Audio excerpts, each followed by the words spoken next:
Okay, gang, what is up? OCD Mikey here, Hi-Fi Guy, for another edition of the Mikey Show, live and in living color. And look at that tie-dye behind me with the little bears. Anyways, saying hello to the tribe. What's happening? How's everybody doing tonight? I hope everybody's good. We got a special guest for you all tonight coming up. Bob Fonseca from United States of Analog. And great guy that I've met along the way. And I wanted to bring him onto the live stream so you all can meet him and have some awesome conversations and stories too, I believe. Bob is, well, I'll go into who Bob is when he comes on. Tonight I'm drinking Special Effects Classic Golden non-alcoholic Brooklyn Brewery. I don't know. I typically don't like ale. You know, I'm a Pilsner or a lager guy or a Weizen guy. But we'll see. The ale stuff, not typically too hoppy. I don't like it. Just a little weird. By the way, want to thank everybody for the business you guys have been giving me. From what I hear, in the marketplace out there, it's hell right now. People are claiming that it's the slowest it's been for them in a long ass time, but not here. You all have given me your vote of confidence, and I'm shipping every day. We have now installed our Detroit location. We've got some Fisher & Fisher 570s in Detroit.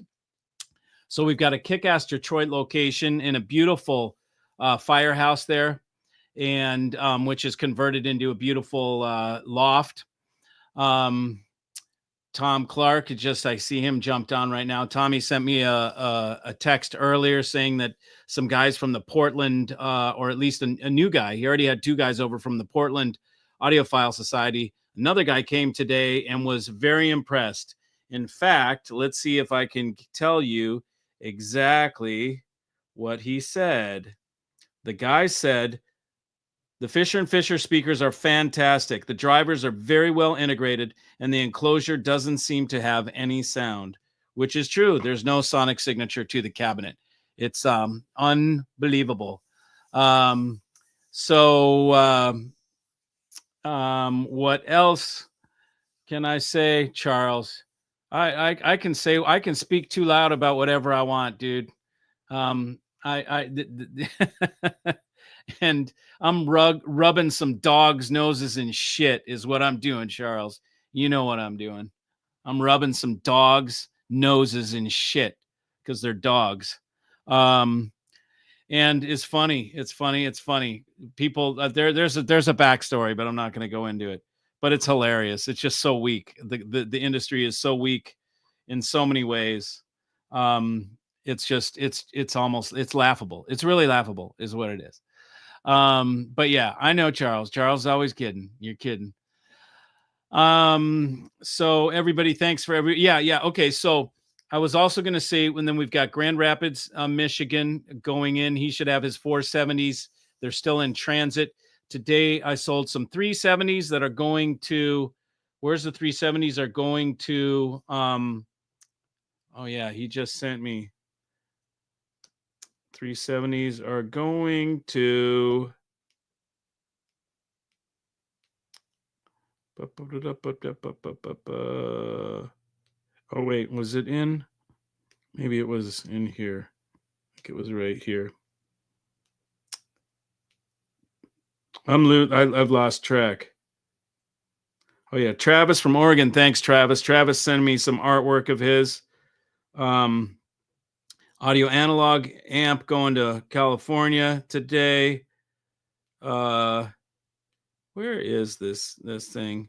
I can't remember the damn where the 370s are going. It's escaping me right now. It's escaping me. I think it's also California. 70s, some more 70s. We got 70s going into Brooklyn, so we'll have a Brooklyn listening station. Now that went out yesterday. Tomorrow goes out to some 70s. Fisher & Fishers are going out to not Bakersfield, Santa Barbara, right on the beach, man. This guy's got a beautiful place. He's a wheelwright too. He owns a company that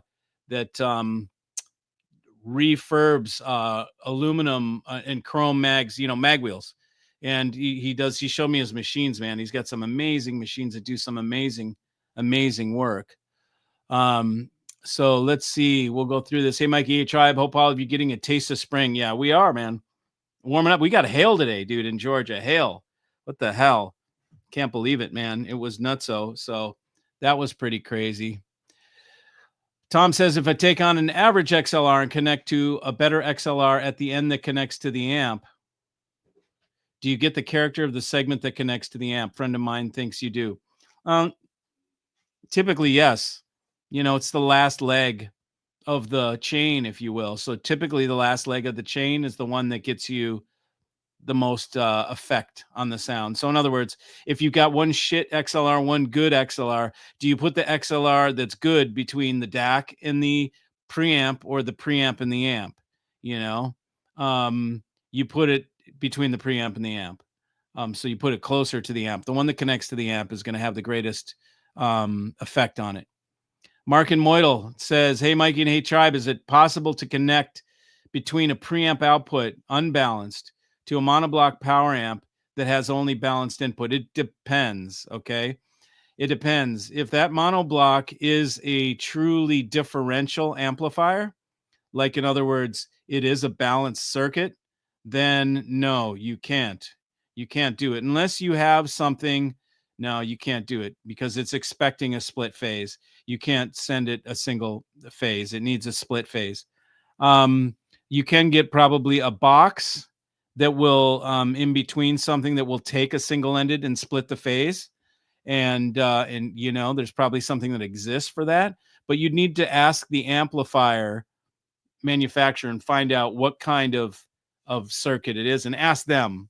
That's the best way to do. Say, can I use an adapter? Like Jeff Rowland, you can do that. You can use an adapter on some on all of them, because he has I don't know exactly why, but you can all you have to do, ask the amp manufacturer. That's the best thing to do.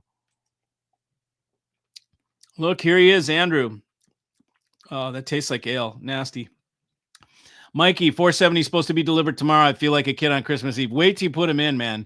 Don got a hold of me today, dude. He got the 570s. You remember Don from the show? He got the 570s. We put them in, or he put them in today. They just got delivered today. And he's like happier than can be, man. He's like, he just put them down. He hasn't even tweaked them in the room or set them in the room. The first place he set them, he's like, dude, these things are killing my Magnapan subwoofer setup. It's like outperforming everything that I've had. Anybody that comes here is going to be absolutely blown away. Don has a full Mikey rig up there with AGD amps, with the Fisher & Fisher speakers, with the Playback Designs MPD8. He's killing it, man. Don's picking the high cotton, man. He's in the good shit. So so that's awesome. I'm really stoked. We got the that's Detroit location, and then like I said, coming up, Brooklyn, and Santa Barbara, and then wherever those 370s are going. And I'm trying now, it's bugging me because, and I know, let's see here, it was, and this guy is actually a reviewer who bought them. He's a reviewer, and he heard them in Florida and was so impressed with them that he is buying a pair for himself. New York.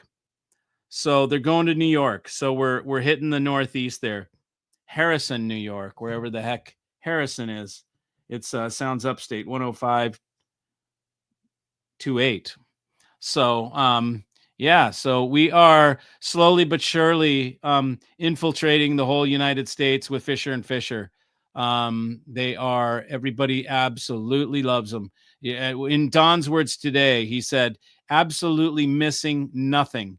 They've got everything. They're doing everything. There's not a thing missing. And that's how I felt about Fisher's. And he's got the 570s. So I consider the 570s the first ones that, like, I don't even think a subwoofer would help them, anything below 570, sure, you could put in a sub and maybe get some benefit to it. But I think after 570, you don't even need a sub. You could do whatever you want, but not needed. Thoughts about digital to digital converters. Something that I would use if it was needed. If it wasn't needed, I wouldn't use it. It's like for instance, Playback Designs makes a digital to digital converter, and the reason is to convert all its incoming feeds to ST glass fiber. And so, because that's the advantage of the MPD8 DAC, is having a ST glass fiber twist lock, data center grade type input, and you want to exploit that. So if you don't have a streamer that has that output, which unless you have only an Agra or a Playback Designs will have that output, then you need to have a little digital to digital converter. And in that case, and then it rebuilds the data and, blah, blah, blah, reclocks, yada, yada. But you know what? Everything reclocks. That's the secret. Anything you put in the line with USB, it's going to reclock it. So if you even have a little hub, it's going to reclock. So the funny part, when they call it reclockers, it's just hilarious because it's not really that big of a deal. It all depends on how well you reclock. If you just reclock it, it doesn't mean shit. So reclocker in itself doesn't mean anything important or special. But if it's reclocked and the data is rebuilt and done well, very accurate, you have a great clock in there, then it means something. So kind of funny, one of those things. Hey, Mikey, there are are there GM to 100 enough stock? Are they being made today? No, there's enough in stock. You go look on eBay, you'll see them for sale on eBay. There's plentiful, and they're not used in audio amps, so they don't get hoarded. They're used for radio transmissions, which nobody uses that anymore, right? Nobody. I mean, who's got a radio that uses old ass big freaking vacuum tubes? They just don't. So you'll find them for a long time, and they last forever. This thing is being used, and they're incredible. My God, those amps are like no tube amp I've ever freaking experienced. They're ridiculous. It's amazing what that single tube will do. It is dumbfounding. It's stupid. It really is. It's cuckoo. Thoughts on modern past labs? Great stuff.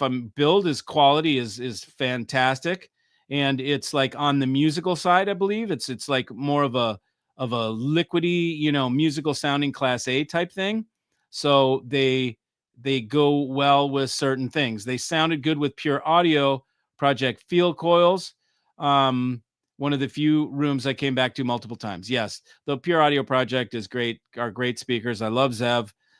As a matter of fact, the amps, I'm selling Zev's amps that I got from him. Remember, I mentioned the last live stream about the single-ended trio dual 845s made in China. Those sold today to one of our tribe in Wisconsin. So I'm getting them all together. And we got Bob in the waiting room. I see you there, buddy. And shout from Sydney, Australia. What's up, cool guy? Welcome, man. Welcome.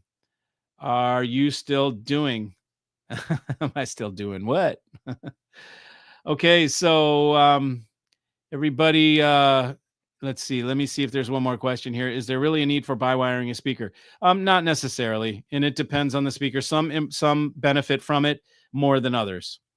So everybody, give a big round of applause for Fonseca. How you doing, man? Can you hear me? Is everything working? It is. Oh man, it's good to see you again, dude. And hello to the tribe. Yeah, man. People. Welcome. You're in from Austin, Texas, right? Austin, Texas, man, the live music capital of the world. Though I don't know.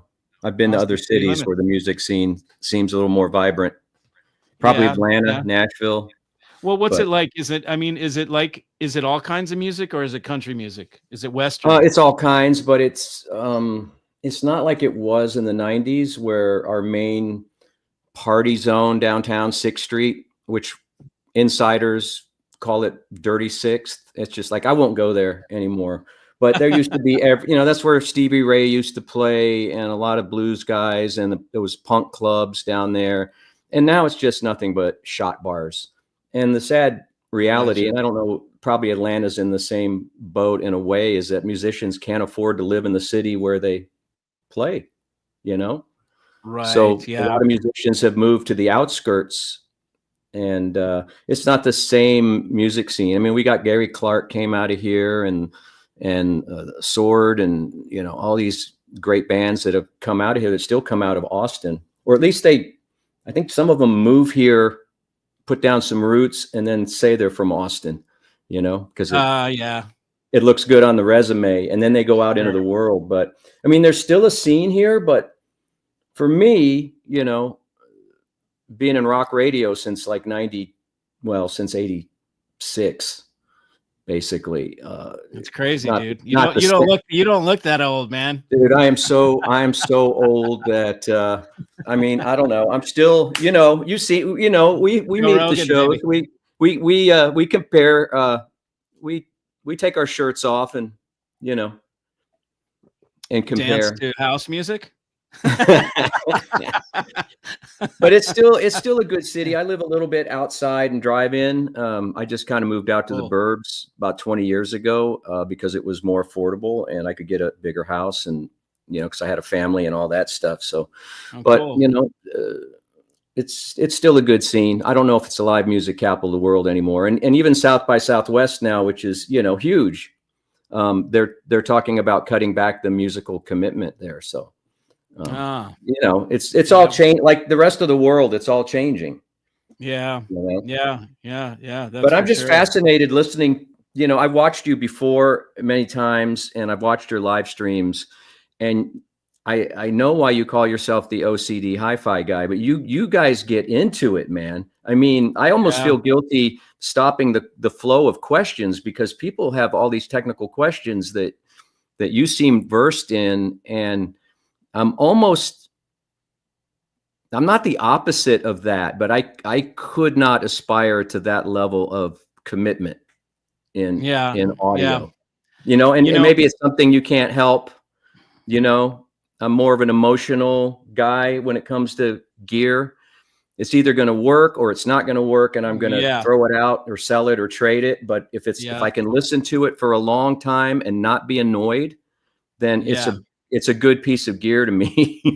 Absolutely. Well, you know, I mean, you pointed something out. You said the OCD hi-fi guy, and you know, when I started, I was different. I was on a different trajectory, and you know, during COVID, you know, everybody shut inside and all that stuff. Boy, I went down the rabbit hole, and Yeah. most of this stuff was trying to learn through trial and fire, you know, or fire and whatever, trial by fire Yeah. for my clients. So I had a background, a strong background. I've always been technical minded. And you know, my background, I owned an amp company, blah, blah, blah, whatever. I learned a lot of stuff from looking over my engineer's shoulder and paying attention. But just to sort of be able to talk to people and know from experience the differences between stuff and what makes a difference, what doesn't make a difference. And in the end, now as my whole trajectory has gone, I'm almost the opposite of OCD, more like how you're describing yourself, where it's like, hey, what does it sound like? You know, is it fun? Are we having fun? You know, Yeah. and if we're not, then forget it. I don't care about spec. I don't care about all that little stuff, but I do know all those little tidbits of Right. And no, information. So and you provide a service. And I think that's the more and I'll give you my trajectory, and I'd kind of like to know your timeline because I have major imposter syndrome. So success in radio came to me pretty quick. And I'm still doing it 30, you know, something years later. I had a brief pause where I worked for a major ad agency on a major airline account. And then I went back into radio behind the mic. And, you know, so that, you know, there have been awards, there have been people give me a hard time all the time because I'm in the Texas Radio Hall of Fame, whatever that means. And cool. you know what I mean? And it's just more of it's like, please don't bring that up again in public. You know, sometimes someone Right. will announce me. I got to be well, it's another story, but someone called me a radio legend in front of 20,000 people in a soccer stadium the other night. And I don't know if I didn't write that, but Right. when it comes to audio, my trajectory was, if you're asking, and I like to know when you started, because I started watching audio channels like Cheap Audio Man, Steve Guttenberg, Andrew Robinson and John Darko were the four guys that I leaned on during the pandemic because I was freaking out too. I could not watch the news. I was I losing know. so much money in the market. I was the bad guy at home that was telling everybody what they couldn't do and what we couldn't do as a family, and that we couldn't travel. And I was just the bad cop. And so I needed an outlet, and I started watching YouTube pretty religiously and started watching audio channels because that's kind of my hobby. I sold hi-fi a little bit in college in the 70s. And, it's just always been, and music has always been there when I didn't have friends, when I didn't have interests, when I was living in weird places because my dad was in the military. And it was like music was always there. And I spent a lot of my youth, about 8 or 9 years of my youth, in England. So I was listening to pirate radio stations at night on my headphones until I couldn't stay up any longer. And then listening to music after school, couldn't wait to get home to turn on my parents' Telefunken. Yeah, man. Nice. And play some Beatles records or whatever. And so then, I was talking to Randy, the Cheap Audio Man, and I had him on my radio show. And then he did a live comedy show at a club with me and my partners. And I said, maybe I think I can maybe do something in this space, but as a side hustle, because I talk 5 hours a day, Monday through Friday. There's it's impromptu, it's unscripted, there's no music, it's just 5 hours of just shooting your mouth off. And so the YouTube thing was kind of a side hustle, but my goal was, because and I don't want anybody to take offense to this. I don't think you will, because you have a big personality, but I felt like there was humor missing in this space. I felt like the space was, for what I was seeing, I thought it was very dry. Sure.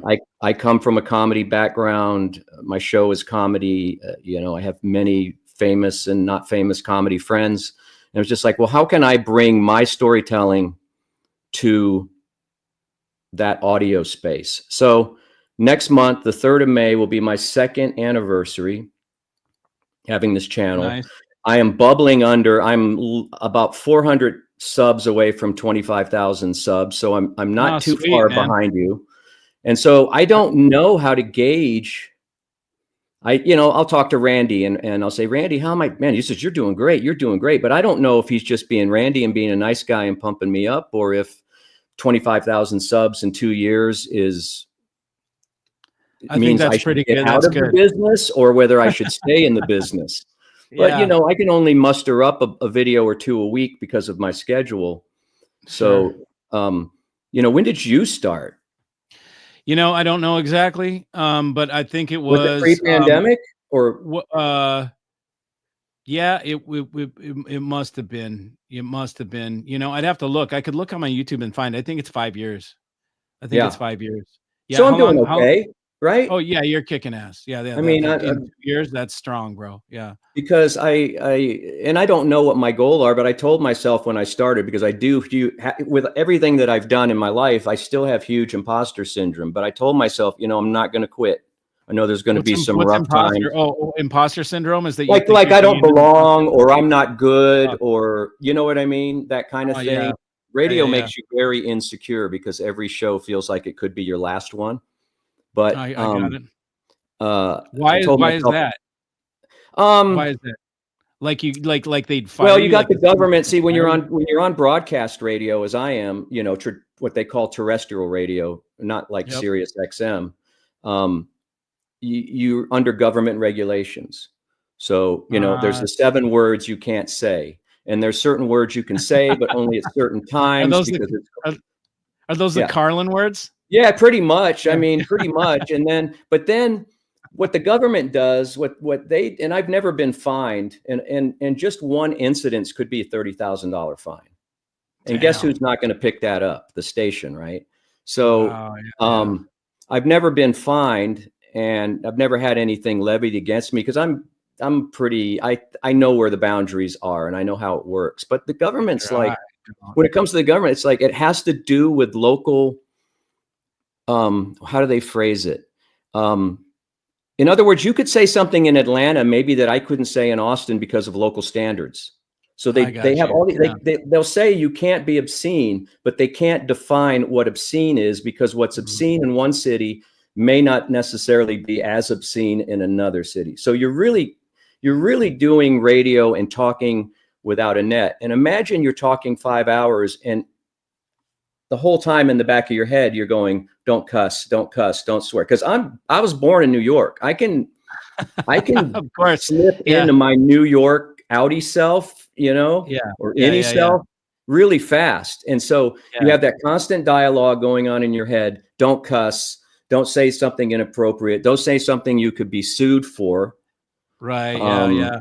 Yeah. And so you learn with time. I'm responsible. I started out as a shock jock, doing all the shock jock things in the 90s. But then we had families and we grew up, and we're more normal, or whatever you want to call it, where we've settled down. But there's a lot to consider when you do that kind of live thing. And that's why I try to do my channel kind of live and impromptu. Yep.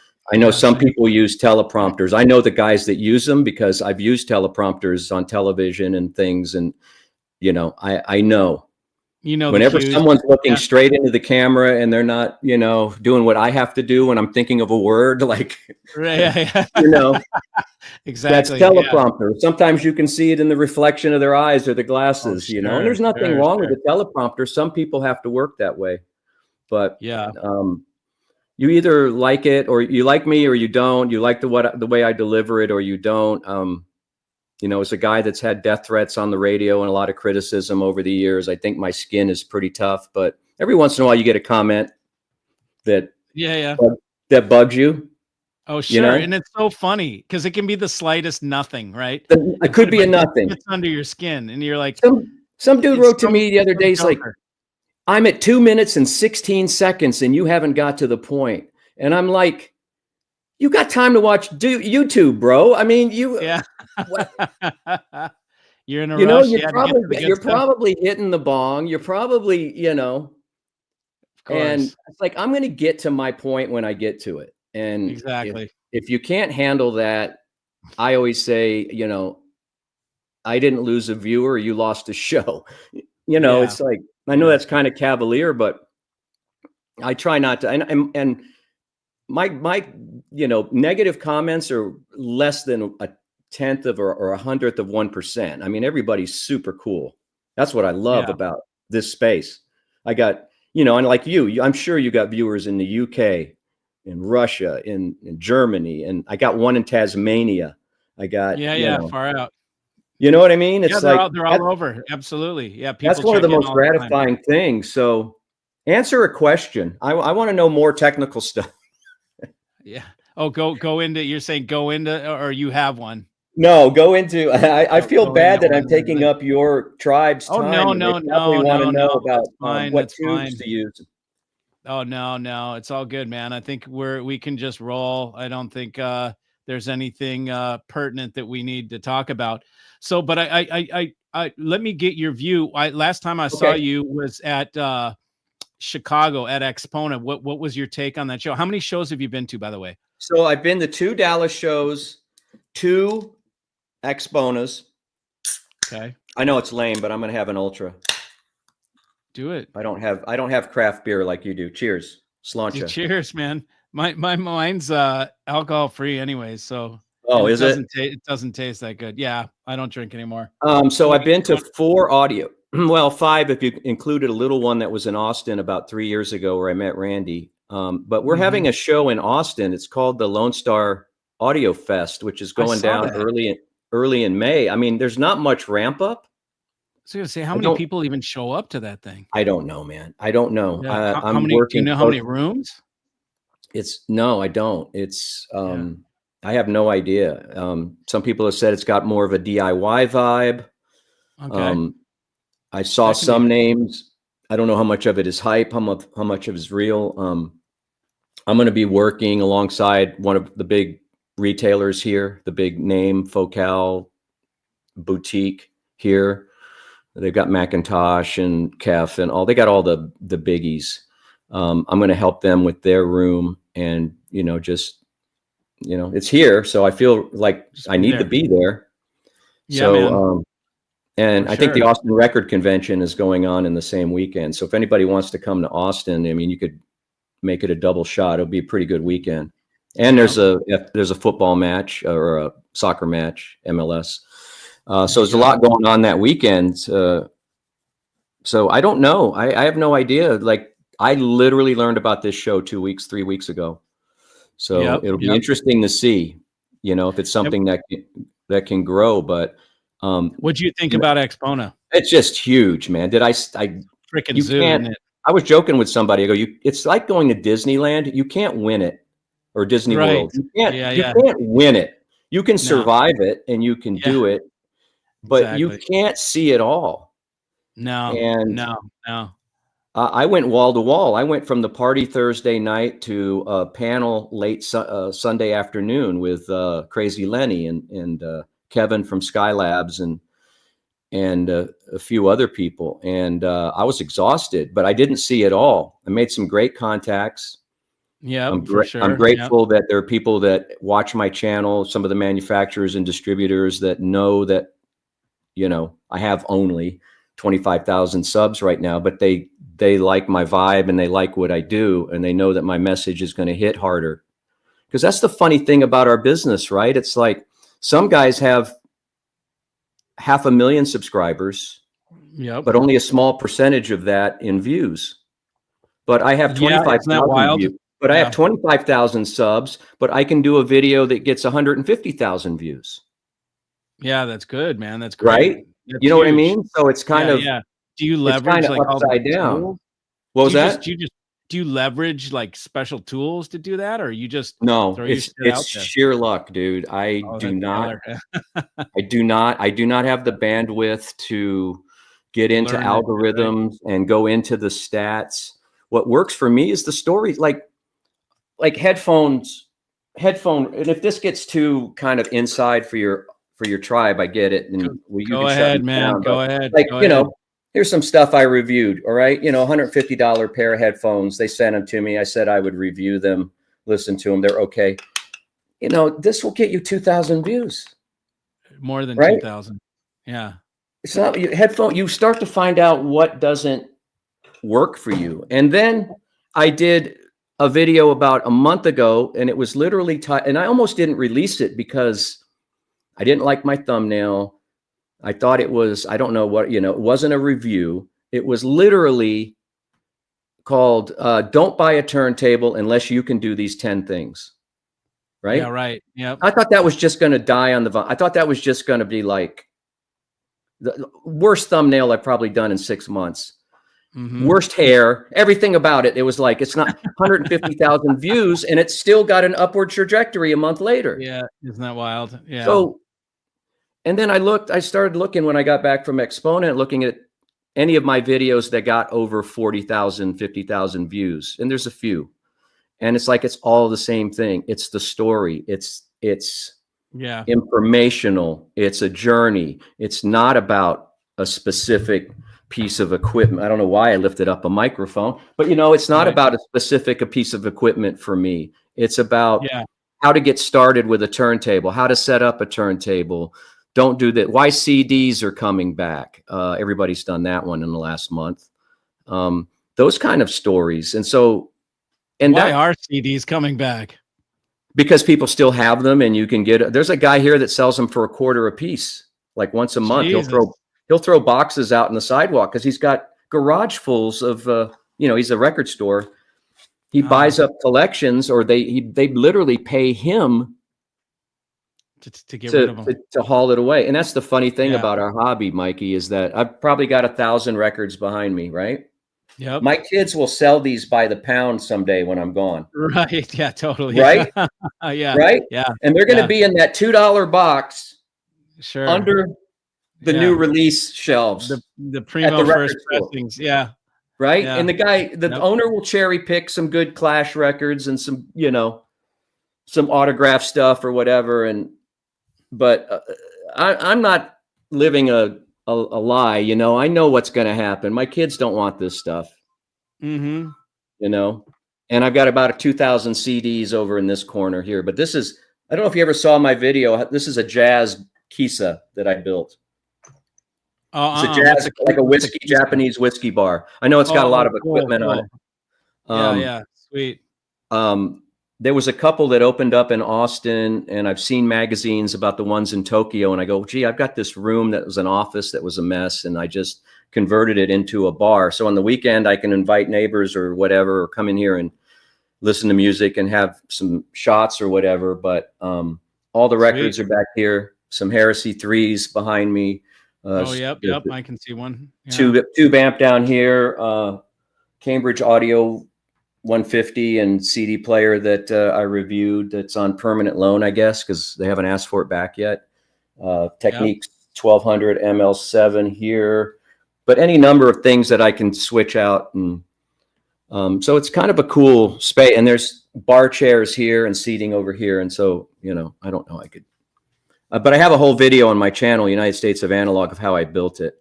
But it's kind of messy, but you can see where there's stuff and there's books and there's vintage gear and there's stuff, trash everywhere. Yep. So I hear you, man. I wouldn't even show my desktop right now. No. Yeah. So yeah. Luckily, I have my wife is very understanding and lets me have all the stuff. And my main listening space is upstairs. It was actually a home theater with a 120-inch screen and projector. Yeah, I got Atmos set up with Emotiva. I was an early adopter of Emotiva, so I have some Class A mono blocks that run the front end. And then up in the front of the room, on the front wall, that's where I put my 2-channel stuff that I'm listening to for the channel. So, there's every room has a system.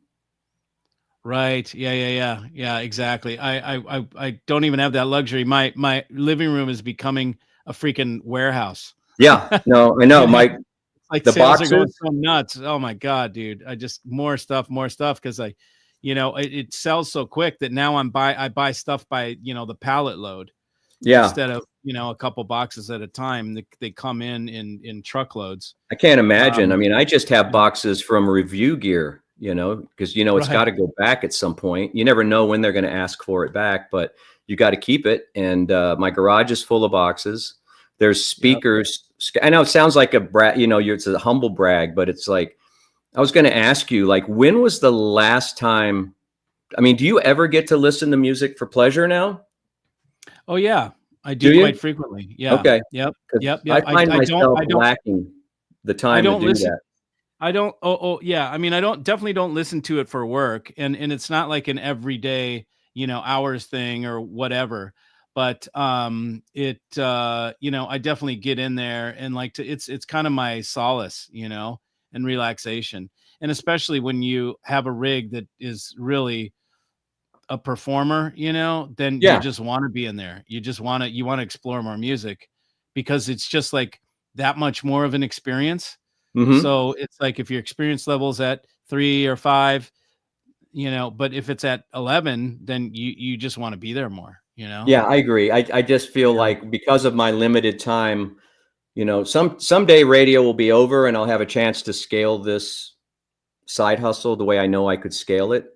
Probably 4 times, 5 times, and build out Patreon and build out merchandise and build out all the fun things that are around a channel like this. Right now, I spend most of my time listening to the same 20 test tracks because that's what I have time to do. Yeah. And I'm thinking about almost getting out of the reviewing game and telling more stories and being more lifestyle with regard to audio, because at the end of the day, I mean, I hear people all the time like talking superlatives about gear. Oh, this. How many videos have you seen that were like, oh, the $200 Macintosh killer? Oh yeah, totally. Or the giant killer. I can't even use those words. Or sounds like 100 times its cost. And it's just game changer.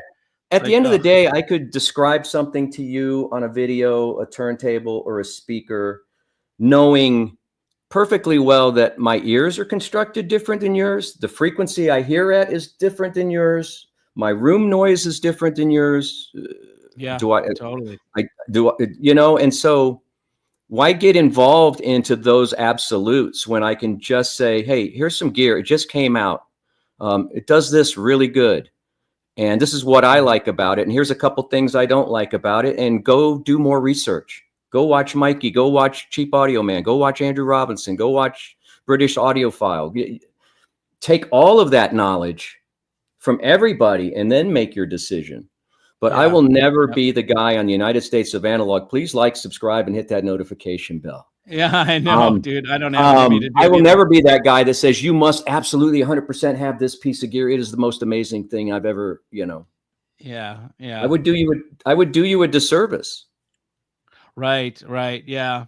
I can kind of do that sometimes. I mean, I'm light on it, but like when I find something that is like, holy shit, it's the holy grail, then I kind of feel like I'm excited about it and I share my enthusiasm and I'm like, holy shit. Like for instance, the Playback Designs, it's just a DAC, right? I mean, that changed my trajectory. My whole way I listen to music, my channel, everything changed after that DAC because it like, and I hate to use this sense, but it like fixed everything. It's the only way I can say it. It's like there was anxiety of my sonic up until that DAC. When that DAC went in, my anxiety about there's this little thing that's not quite right. There's right. No, that's the best when you can stop. Little bit of glare. There's it's not quite the same. The bass isn't quite that. I mean, that went away. I was like, oh my God, like I had already accepted my fate that I was going to have to, chase my tail the rest of my life, and have that anxiety. So when that went away, I was like, oh my God, it's expensive, man. $26,000. But I know, but hang on a second, man. Hang on a second. Let me catch up. Let me catch up. 26K. I know. And let me tell you something, man. When I first bought them, I was like you, right? I was like, holy shit, like I can't. And after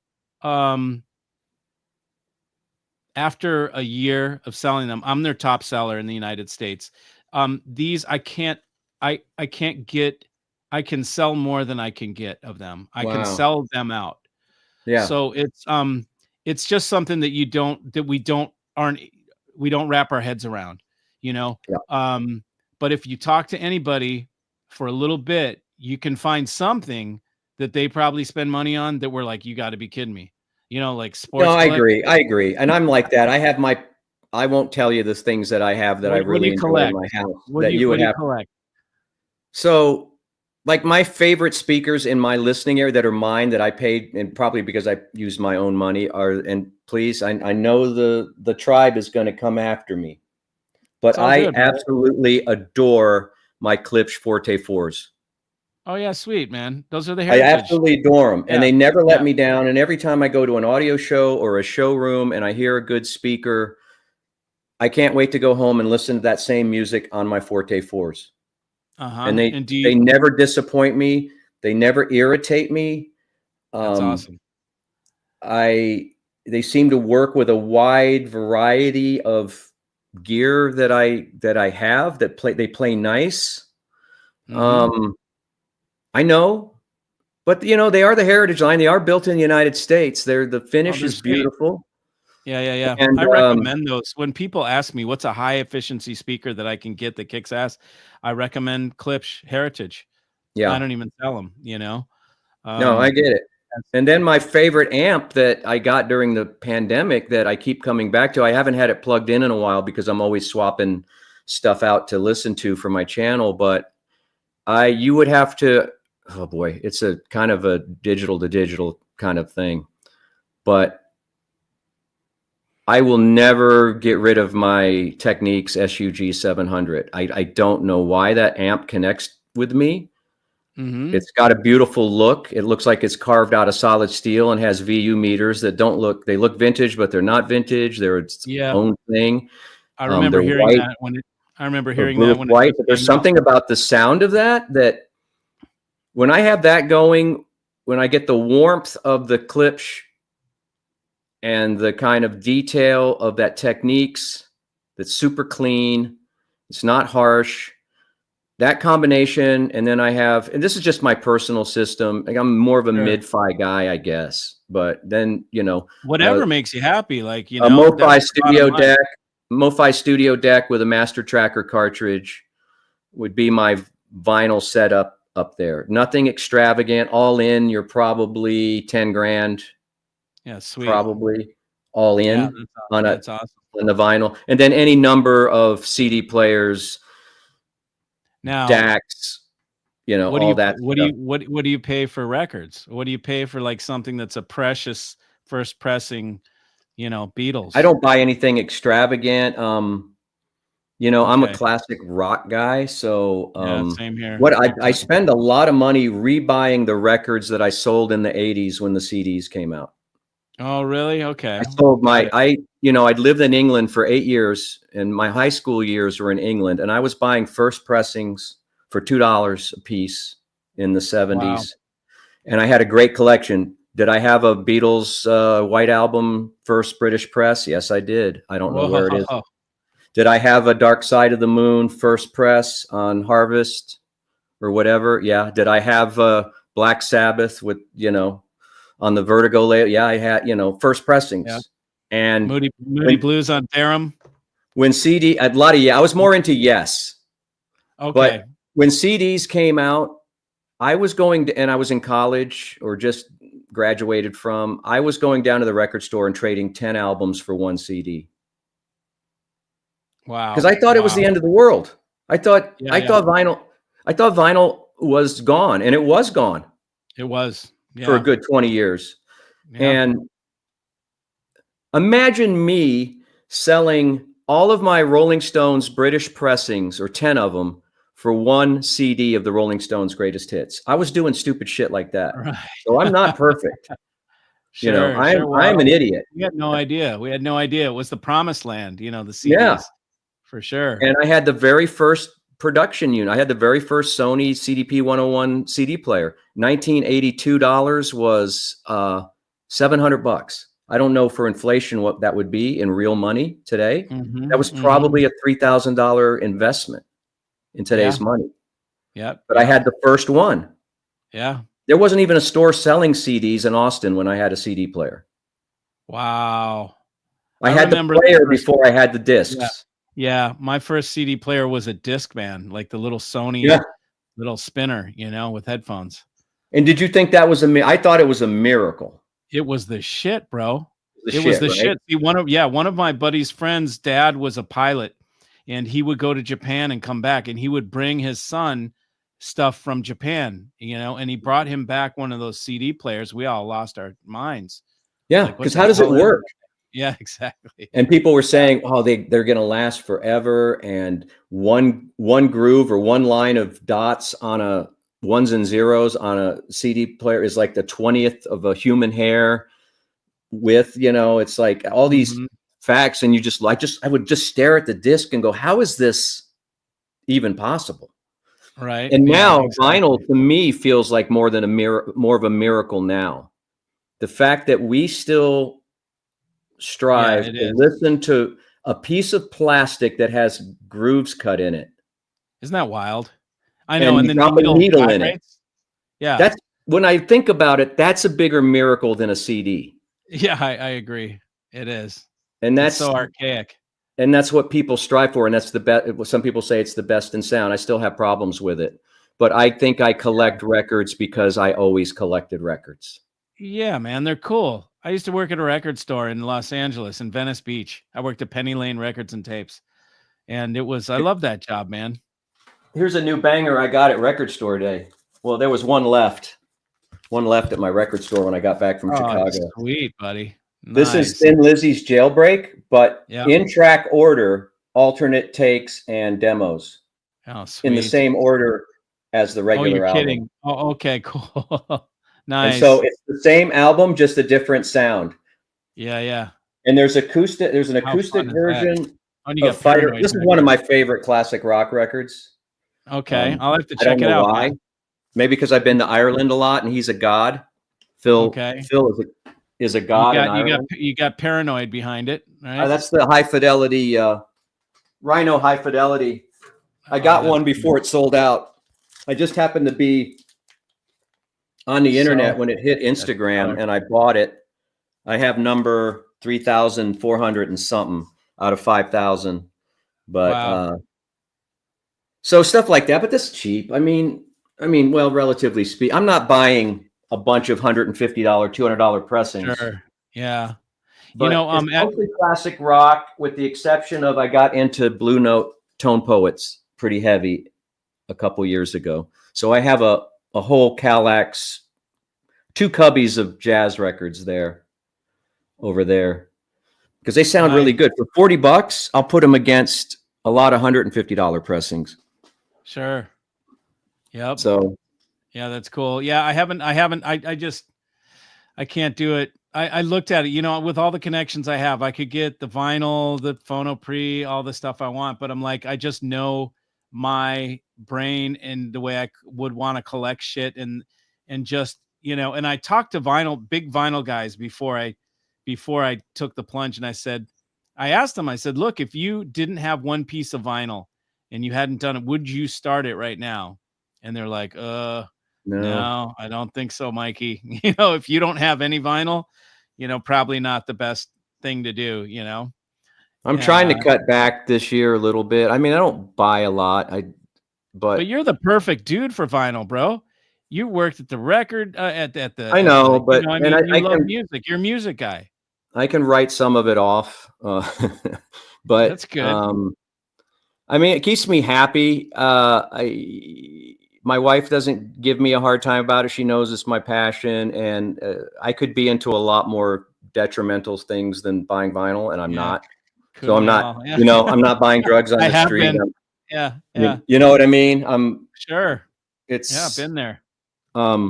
So yeah, I don't know. What other shit do you do, man? Do you ride a motorcycle? I used to ride Harleys. I ride an e-bike now. But I used to have, for about 15, 16 years, I had a Harley Davidson Fat Boy, which I loved. But when the cell phone era kind of broke and I started having a family and kids, it was like something was just telling me my day was done, you know? When people were passing you in the lane that you were riding in, or, you know, hitting you from behind at a stoplight because they were on their phone, it's like, yeah. You know, and I rode with some guys. I wasn't in a club or anything, but because I was on the radio, and guys in clubs knew me through rock radio, you know, I would get invited to things. I was on the sometimes slightly dangerous periphery of that scene. Oh, sure. Yeah. 1%ers or whatever. You know what? It's funny now that you mention that. I just realized that the Road King that I bought from a DJ in Florida, a guy named Super Dave. Okay. I don't know him. Dude is Super Dave. Super Dave. He's like Orlando radio, also classic rock DJ from Orlando. Anyways, maybe I should have had one of those crazy names, and maybe I would have gone farther in the business. We just use our real names. Yeah, no, it's all good, man. Bob Fonseca is a good one though, bro.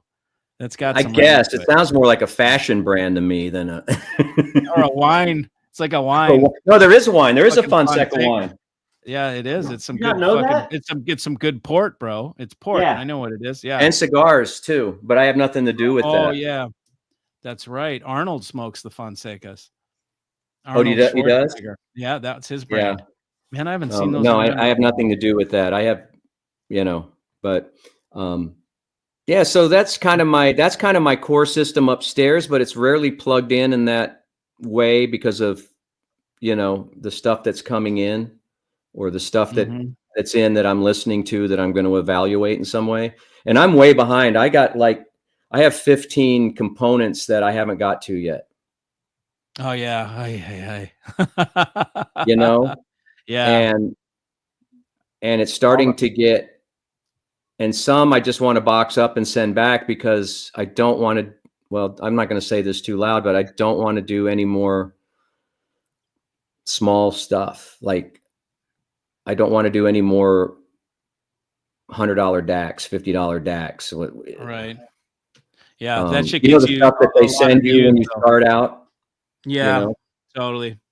Yeah, man, every day I have tons of stuff, people wanting to do collabs, and it's all just it's so much. I mean, a portion of it is audio, and then the rest is all this other shit, and I'm just like, Yeah. ignore it Do you all. want to, we'll pay you $5,000 to use this. I never take that bait, Yeah, but yeah, butt to use this scratcher. home theater chair. What is it with Yeah, home theater chairs, yeah, you got me, man. man?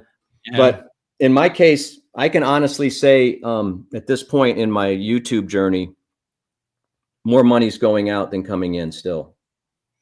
So it's not and a, it's not, oh, it's oh, not oh, a, yeah, yeah. it's not a profit center for me. There's always No, light. There's always a light that needs to be bought, or a camera that needs to be bought, or maybe sometimes when I don't have a bunch of gear to review, I have to go out and buy something, yeah, you know? yeah. Yeah, yeah, I Um, get it. I mean, it wouldn't for me. The YouTube thing doesn't. It's not at all. I don't even care about the money. It's yeah. I don't even watch it. I don't even try and maximize it. It's like it's this. This is a channel for me to tell people about what I do and build our Hmm. tribe and just show that there's some people that aren't all weird about the gear, that they actually like to have fun, and it's not just hyper about the gear, which is kind of Right. what you said a while back. It's not it that's not fun. That's boring. Just talking Yeah. about gear all the time, it's boring. The music is where it's at. That's why we Yeah. do Right. this, And that's what I and loved about when you were talking about that $26,000 DAC, is just like when you can get to that point where you forget that you're listening to gear that's it. and you're just surrounded by the music that you love, and it sounds like you hear something that you've never heard before, even if it's just one little thing, one little cymbal crash, or a little triangle, or Yeah, something right, that's in an right, orchestra, right. then you're just like, oh, okay, well, it was worth it. Yeah, yeah, it is. It's just like, a lot. I say it's like what thoughts are going on in your head when you're listening. Are your thoughts about the sound, what it sounds like, or are your thoughts about the music? Right. And and it's so funny that it was just that one damn piece, but all of a sudden, it's all my thoughts were music centric. All about the music, and I was Did, connected to the music. And actually, it took me 2 weeks to realize what it was. I was like, uh, okay, this is clearly better. How do I describe this? Because every time I was listening, I was doing different gear and telling people about it at the time.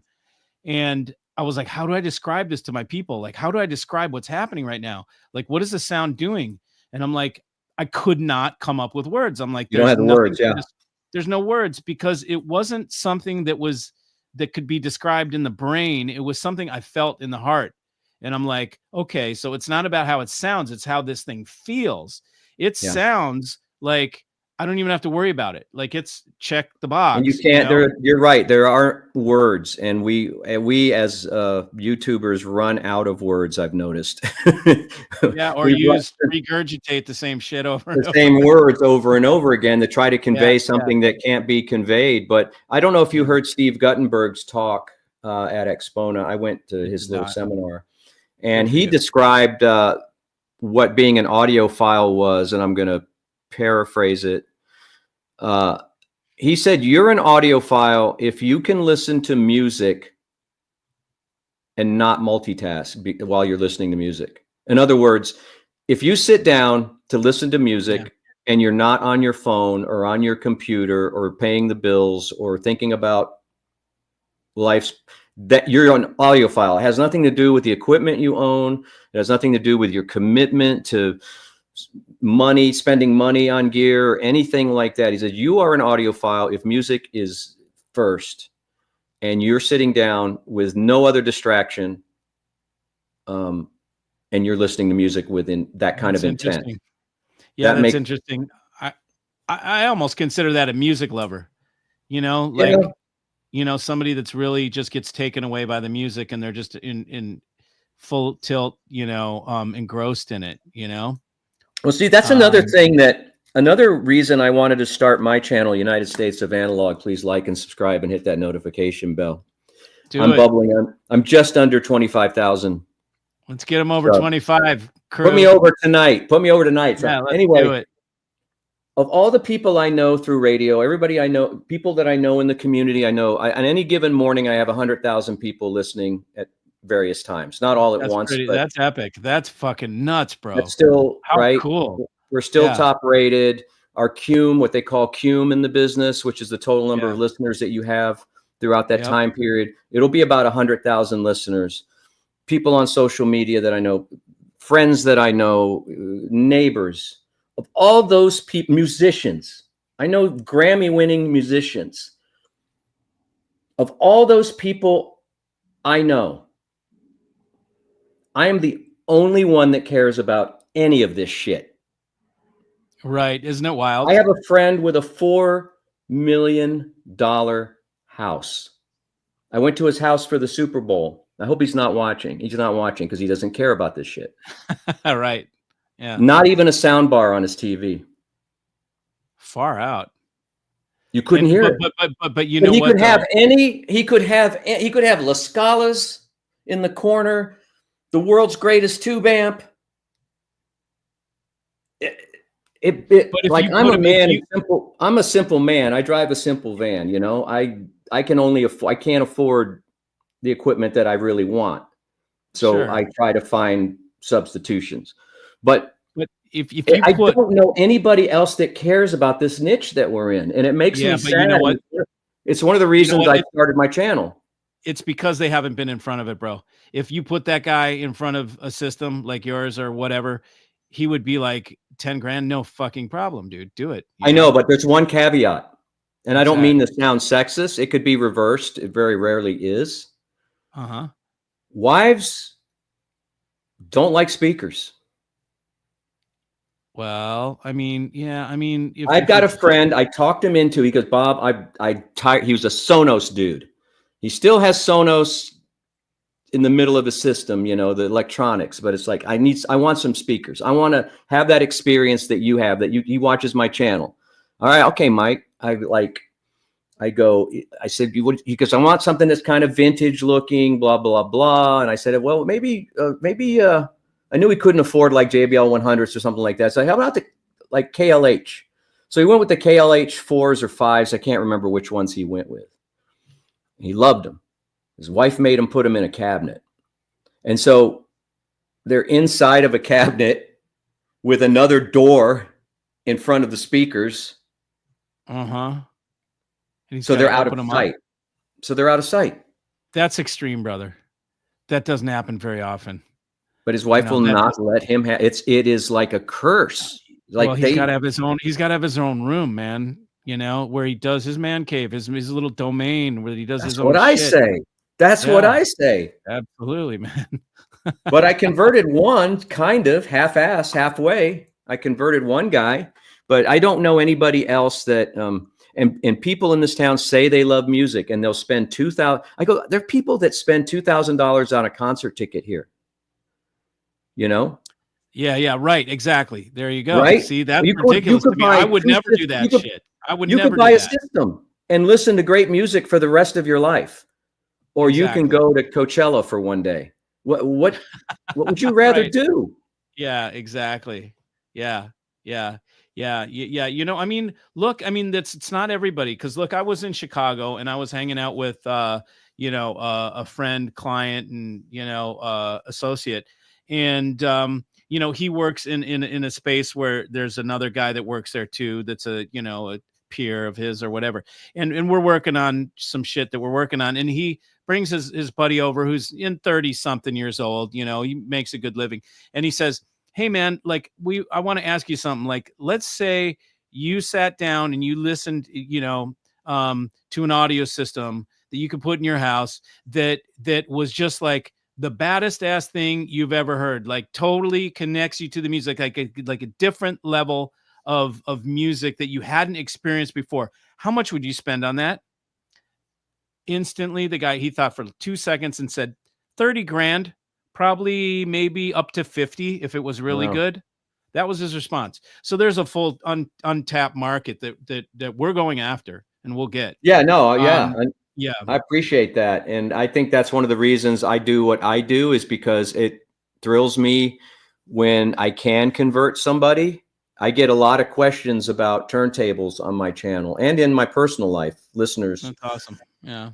But 90% of the time, when I tell them it's probably going to cost you $300 for the turntable, the room clears out. Yeah. You know, and then I go, oh, really? When they say $300, that's too oh much? yeah, like their expectations are like they want to get into. I want to get into vinyl. I want to get into play. I got these records and I want to get into vinyl. Like, okay, all right. Well, I go, what's your budget? That's my first question. Yeah. Oh, I don't know. What's it going to cost me? I said, well, you know, just for like even a beginner table that's not a Crosley, we're looking at between $300 and $500. And they're like, okay. And I go, well, do you have any amplification? Do you have any speakers? Are you going to listen to Bluetooth headphones? Like, well, they'd never even considered the other parts of the budget. Yeah, right. That they would need to reproduce music. And that's kind of been my experience with the people that reach out to me for help. You know, but I do also do social media for a very high-end retailer here. That's one of my other side hustles. And they do have big clients. There are people that are coming in and buying big, you know, big speakers and Hagel amps and Macintosh amps and whatever the stuff that he sells. And, you know, I mean, look, they're there's look at the watches. There's people that buy watches, right? That's the crew. That's the crew. The people that are buying $15,000, $25,000 watches, same crew. You know, and there's plenty of those people out there, you know, people that buy, you know, $4,000 1911 Nighthawk 45 caliber handguns, you know, and collect them. You know, those guys have 100 guns at their house. Like they don't just have one. Like these guys spend a retarded amount of money on that stuff. People that collect art, you know, I mean, some people pay 20, 30, 100 grand for paint on a canvas, you know, on a wall. But so it's a luxury buyer, you know. It's a generational thing too, because I know for me, and yes, I am a boomer. You know, my kids remind me of that constantly. You know, my parents were Depression era. Wow. So that's why you see all this stuff. That's why I'm not a hoarder, but it's like I like books. I like to own physical. For sure. I like to own physical media. I like to have things surrounding me. Maybe that makes me shallow or that makes me a boomer, but I think that's my generation. But I think as you go through the generations, it's less of that. It's more about the party. It's more about the experience. The memory. They're quite happy to listen to the headphones that came with the phone, and think that they're listening to high fidelity. Spotify isn't even high def yet, is it? I have no idea. It's not. And that's what most of the kids are listening to is a carbon copy of music. Right. Yeah. They have no idea. You know, an MP3 or, you know, so I don't preach to people. If they come to it naturally and with the right intention, then I'm here to help as much as I can. I say get them in the door. So if it's a $300 turntable that gets them in the door, and a cheap DVD player with a DAC, external DAC, or whatever it is, whatever it is to get them in the door, they will upgrade. They will desire better and better sound. You know, it's just natural. Yeah, I think so too. You know. But I'm excited to learn more about your business down the road and what you do. You know, you're a retailer. I'm a retailer. I do. Yeah. I mean, I specialize in system building.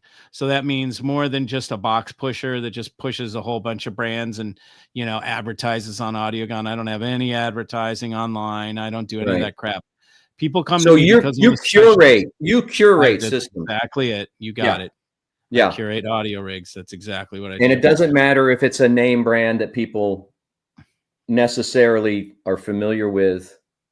Maybe they are familiar with, but you're about music first, sound first. For sure. And so a lot of times that means I look for brands that stand out. You know, the brands that I have are a premium product and they are a premium price, but they're not ridiculous price, right? Like I don't sell 50,000. My most expensive DAC is 26K. And as you know, you saw at the show, there's $200,000 and $300,000 DACs now, right? Mhm. So it's ridiculous. And I don't sell speakers that are 10,000 and 20,000, or I mean cables that are 10,000 and $20,000. Like my cables don't go over, you know, $3,000, you know, or something like that. So I keep everything realistic.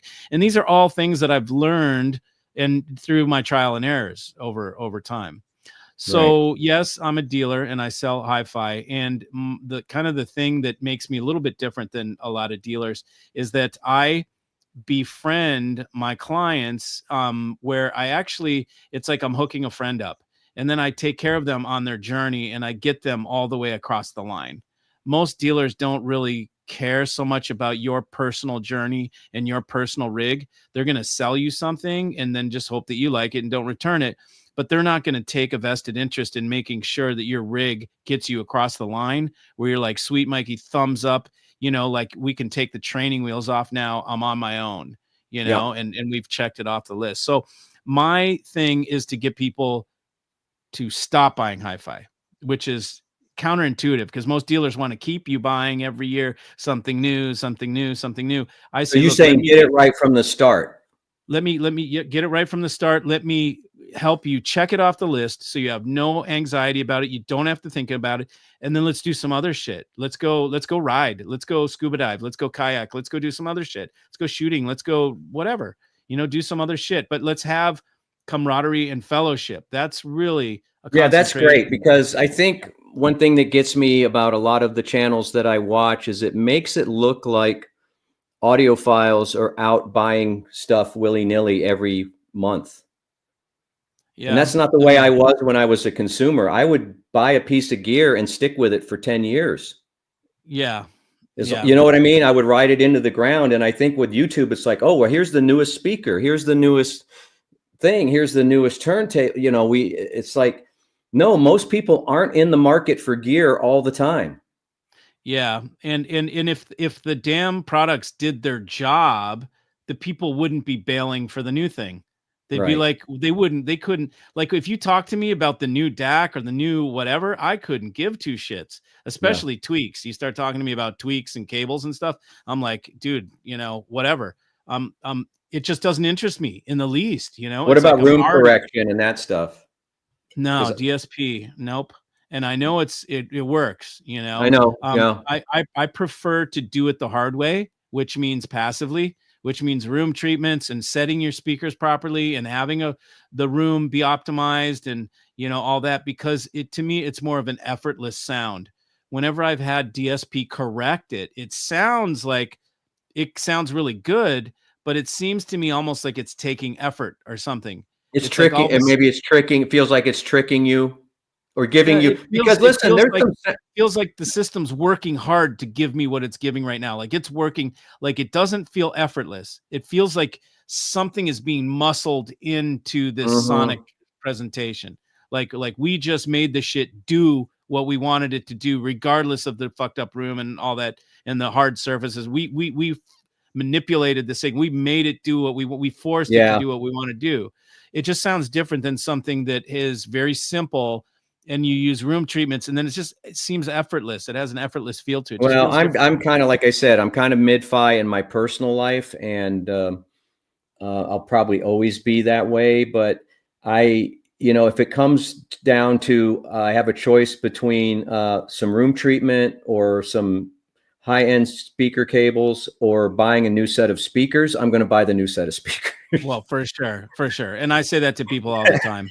You know, cross the big things off. Do the broad strokes first, and then get to the little stuff. You know, the little sort of frosting on the cake. You know, if you will.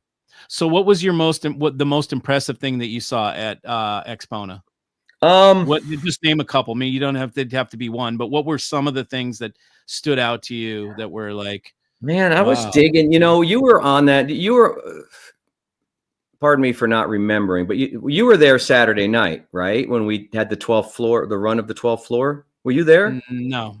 Saturday night we were downtown Okay, Chicago. Saturday night. reviewers and press and YouTubers and stuff got the run. It was mostly Fidelity Imports. And I've always had, Steve's a good guy. and we would just run. We had the run of the floor for like 3 hours, and every room had some whiskey in it from their country or whatever, from their region. And it was just, we just took pictures and we talked to the people. I made some great contacts, you know, and I love that British gear, man. I just like, there was some audio note. No, I didn't see that. It was a company called Ruac or something from England that had some killer looking mid-century modern stuff that sounded good. My favorite room at the show though was this kid named Sean. I put him in one of my videos. He was about, I don't know, maybe just under 30 years old. He was running the room. It was these fine speakers from Scotland. I don't remember what the electronics were, but this kid was playing it. You know how you go to these shows and everything's soft jazz that you've never heard of before that they're demonstrating. It's like, can I get some rock? Can I get some real music? Yeah. Can I get some music that I can I'll take Dire Straits, anything you got. Just give me something. Absolutely. Yeah. But this guy was playing deep R&B cuts and soul tracks, and you know, as someone who's, you know, been on the radio and listened to music all my life, I was asking him quite, like, I had never heard this version of Aretha Franklin's Rock Steady with, you know, this weird background vocal. He goes, and he was smiling, and he was like, yeah, I said, do you share your playlist? He's going, no, my boss doesn't even have my playlist. And he just had the best vibe. And I remember the speakers were these bookshelves called, I think they were $9,000 bookshelves called FYNE. They sounded really good, but fine audio. But again, I was connecting to the music on a level that I wasn't. Listen, I can go into a room and it sounds great, but I'm not connected to the music, so I'm kind of confused. Yeah. Because the minute I'm starting to connect, this is why you're on the channel, bro. This is why I'm like, vibes connected. Yeah. How can I judge a system where Zamfir sounds good? You know, I'm listening to a pan flute. Yeah. You know, so you're kind of conflicted. Like, it sounds amazing, but I wouldn't listen to this music in my home. So I really don't know. Can we put some Sabbath on? Can we put some Zeppelin on or something? Yeah.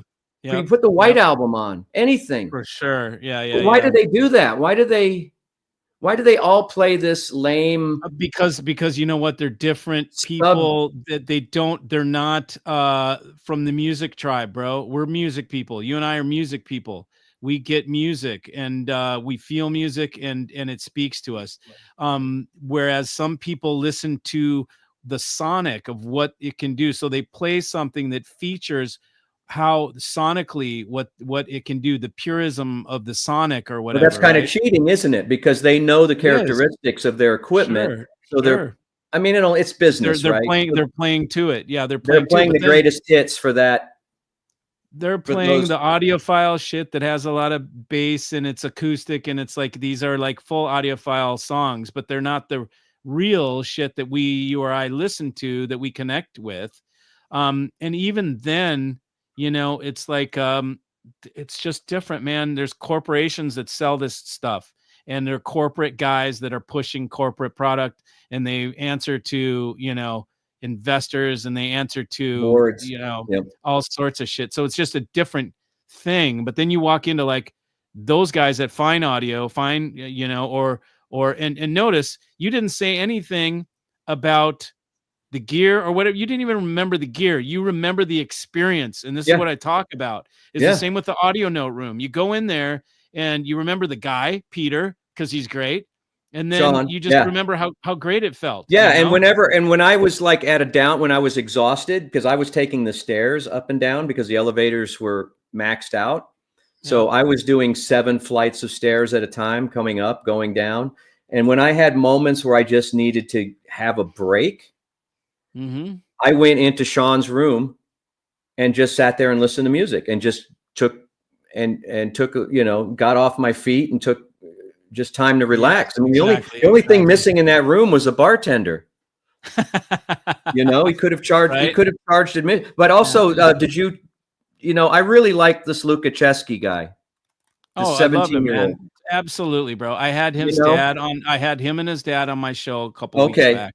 Yep. they're in it Yep. for. He's in it for the right reasons. He has that enthusiasm. He's a great Yes. presenter. Yeah, I totally, ordered a man. pair of his speakers with my own money just to support him. Support him. Yeah, yeah, that's And killer. I'm sure I'll have a place for them in my home. Yep, totally. Will they be the best speakers I have in here? Maybe, probably not, but Who I feel cares? like, number one, I'm buying a piece of history because Yep, it's his totally. first speaker. He's 17 years old. What will he be doing when he's 30? Right, exactly. Right? Yeah. So I laid out $1,000 for those. I asked my wife, I said, she goes, I knew you were going to get them. Just get them. Yep. And I was only mad because I had my truck with me in Dallas and he had already sold the demo demo. pairs. Yeah, So yeah. now I'm on a two-month waiting list to get his LC1s. But, you know, that inspires me to see a 17-year-old not only into music and audio, but actually designing stuff. Yeah. Yep. And his room was always cool, and it was always near my friends at Gishelli Labs. I've become good friends with them. Absolutely. And it was just another hangout where I could go and not feel pressure and just sit and relax and listen to music for a while. So that's pretty impressive, man. 17 years old, and he's 3D printing. I know. Isn't that something? A speaker, right? Yeah, yeah. They're really cool. Yeah, and like you said, he's a good guy. Yeah, that makes it even better. And then it's like buying a watch. You have a story speak. I'll have a story speaker. Yeah, exactly. People will come to the house and say, "What is this?" Oh, let me tell you. You know, it's a 17-year-old kid I met in Dallas, and I bought his first speaker. And his dad is a recording engineer in New York City, in Brooklyn, or whatever. You know what? It's like, that's the other thing that we have. You know, I love Marantz gear because I grew up with it. I have a 2245 above my head, right up there. Yeah, and it's like, I like story gear. For sure. Like story watches. Oh, this is the 2245, you know? Yeah. You know, sure. This is what I had in college, you know? So I went and got another one, and, you know, maybe that'll bring, maybe stories like that will bring people into it. You know, Lenny is way in, you know, Crazy Lenny's way. I know Lenny. Yeah. Lenny's good shit. Yeah. He's way into the vintage. He knows everything about this vintage stuff, but yeah, that's cool. That's a whole other arena that, you know. Yep. For sure. I don't mess with too much vintage. Subphylum. Yeah. I just have to have one Marantz in the house. That's just the law. There you go. Just to remind me. Yeah, I've got some pieces. I've got some pieces like that too. They're not necessarily from my childhood, you know, or from my younger years, but they're just like, some pieces they're almost like museum pieces. You know what I mean? Like some of that old Pass Aleph, you know, gear.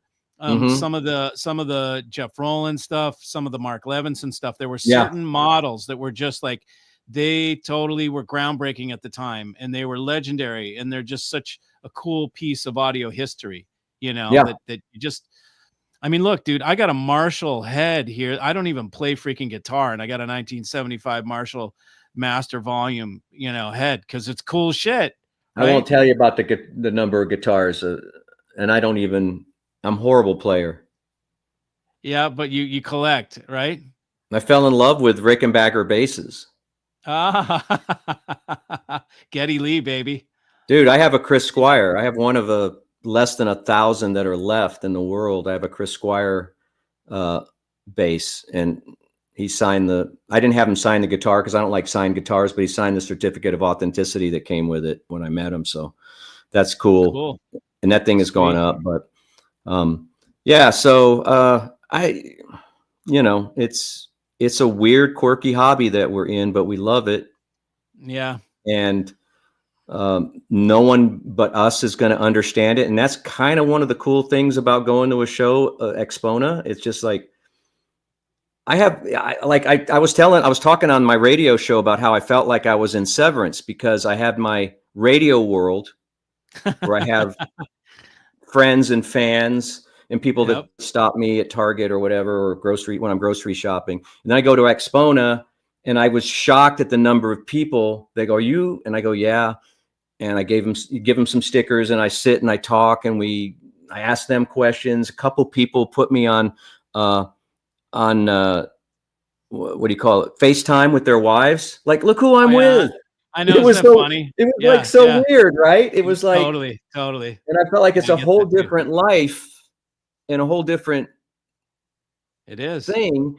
But to talk Yeah. to like-minded people, that's what I like about the shows the most, more than even all the fancy gear that we get to hear. It's making those connections with some of the pros, but making connections with the fans of the channel, fellow audiophiles, and going, "Oh, we're all sick. We're all OCD hi-fi guys." Yeah, right. In reality, we all have a touch of it. Yeah. That was why it's a tongue-in-cheek thing, clearly. And nobody's going to understand it except us. And we need to be proud of that, and we need to stop making excuses for our expenditures. Right. Right? Exactly. Just do it. We've got to promote it. But yeah, for sure. Well, I hope I haven't bored your tribe, man. I don't think love talking about this stuff because I'm working it out. As I'm talking, I'm working it out in my head, you know. Mm-hmm. What should I be doing? What should I focus on? What do people want to hear from me that they haven't heard from John Darko or some of the really pros in our business? Just what do you, man. Just do you. Well, what feels natural, and that's it. Just roll with you. Yeah. And it'll be genuine, and then it's cool, man. It doesn't matter. You're just, you don't need to find the formula. No. You guys fucking become stressful then, you know? Oh yeah. Well, I don't need any more of that, but none of us do. Yeah. Yeah. No, I went to doing live streams twice, and they're unscripted and off the cuff. And if I want to do a video, I do them in my shorts. Not in my shorts, but in my video shorts, where I just, from the YouTube app, I just press, take a short, and then remix, it does 3 minutes. Yep. And then I just do no edits, man, just whatever I'm doing at the time. And that's it. Yeah. I'm going to start getting into the live game. I've done it in the past, but, I've got to find a time that's not going to conflict with one of my YouTube friends, you know? Sure. Because Randy's on Wednesdays. I don't Andrew know. Robinson's on a certain day. I don't know I think he does Thursdays or Fridays. Plus I feel like I have more fans or subscribers in the UK than I do in the United States. I don't know why. Isn't that wild? Yeah. Because I do take a poll every once in a while and put pins in a Google map or Google Earth. And it's like, I got a lot of pins in Europe and UK. Yeah, that's cool. So I got to find a time where it might appeal to people here and over there. That's hard to thread that needle. Oh, sure. Yeah, for sure. Well, you know what? Anybody that wants to watch the live stream can watch it after anyways. Replay. Yeah. Yep. So, I don't know. We'll see. We'll see. But cool, brother. Well, dude, it's been a pleasure talking to you, and I do appreciate you having me on. I hope we can do it again. You come up with a subject. I've got so many, dude. I've got so many if it's interest to your audience, I've got so many rock and roll stories, rock and roll encounters. Let's do it, man. Let's do it. You know, through my year, I worked as a publicist for a 20,000 seat arena for half a decade. And between that and the people I've met in radio, there's a lot of just weird, to meet people that you've grown up listening to on record and to meet those people later in life is kind of freaky. It is pretty wild. Yeah. It is pretty wild. You know who's an audiophile that I ended up meeting? Henry Rollins. Really? Yeah. One of the worst interviews we ever had on my show. Was Henry? Yeah. What happened? He ended up hanging up, cussing us out and hanging up because he thought he thought we said something that we didn't say. We were saying something about punk, and he thought we were calling him a punk. And he says, "Oh yeah, I'm a real punk. I've got 4 houses, and I got this, and I've got that." And then he click.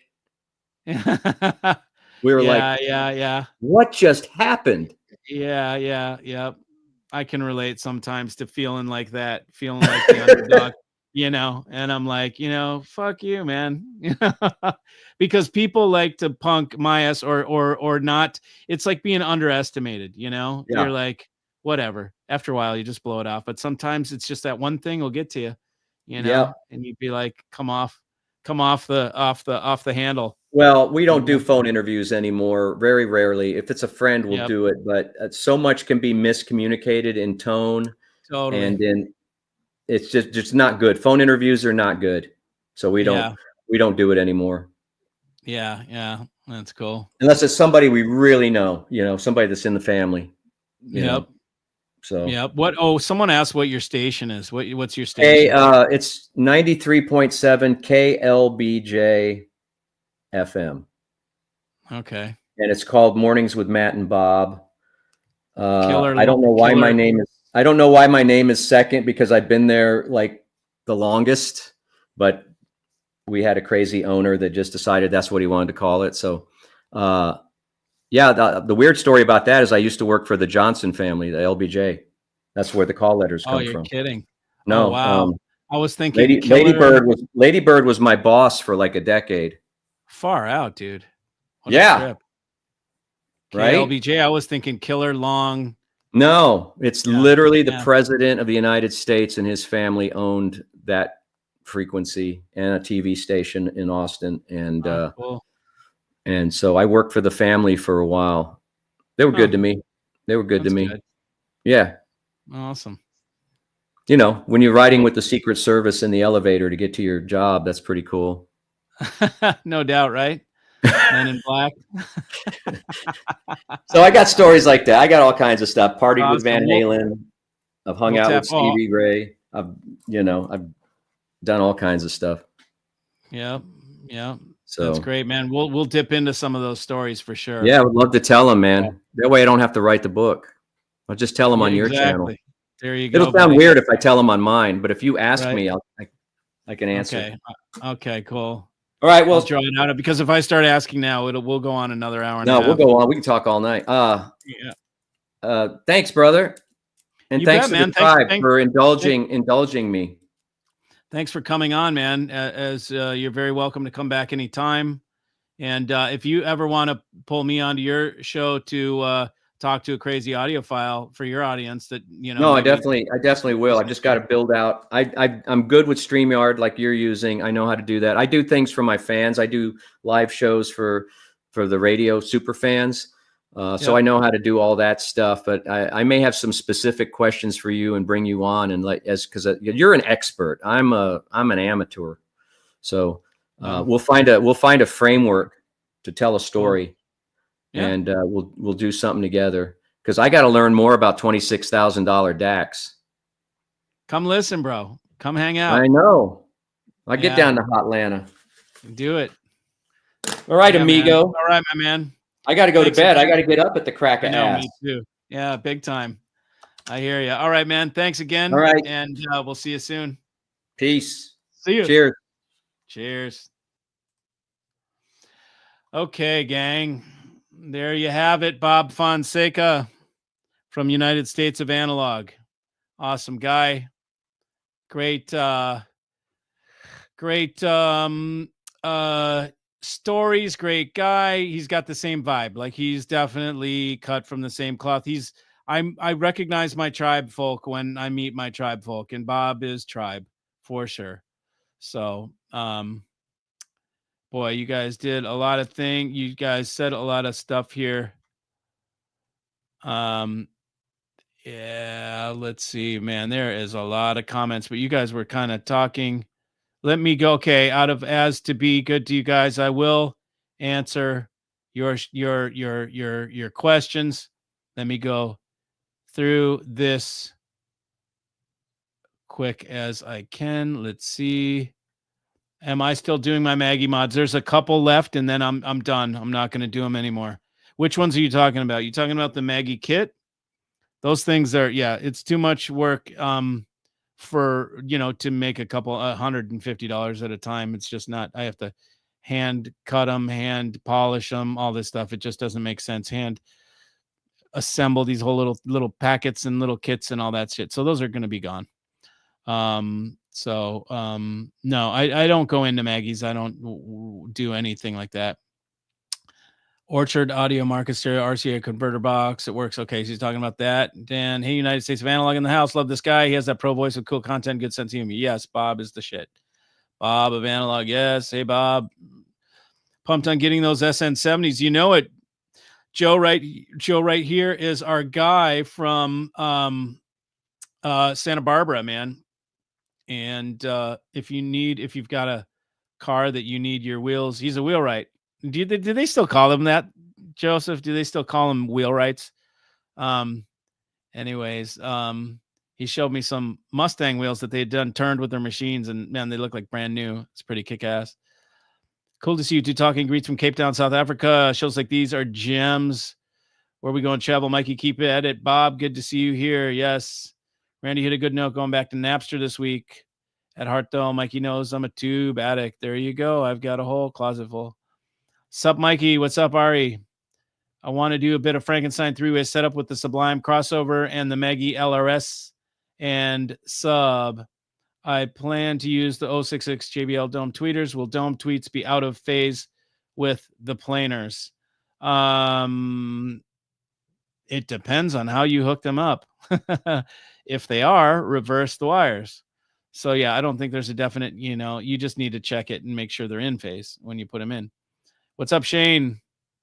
Mike, you should donate a pair. Yeah, here he's telling me what to give away and watch your sales. My sales are already, I can't take more sales, Dan. I can't take more sales. I would have to take, I'm pretty much at max. I'm fine right now.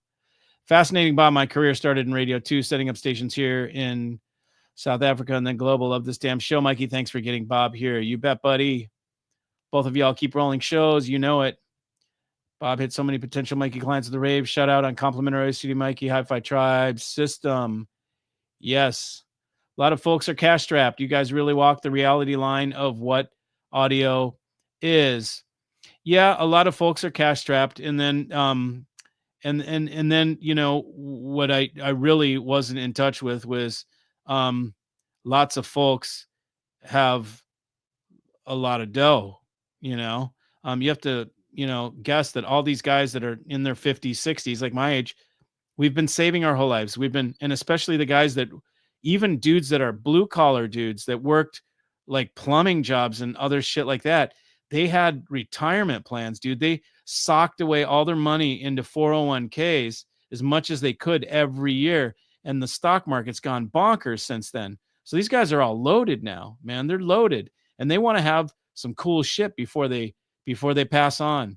So there is, like I said, man, I at first $26,000 DAX seemed like pretty much, but then you realize it's really not for a lot of people.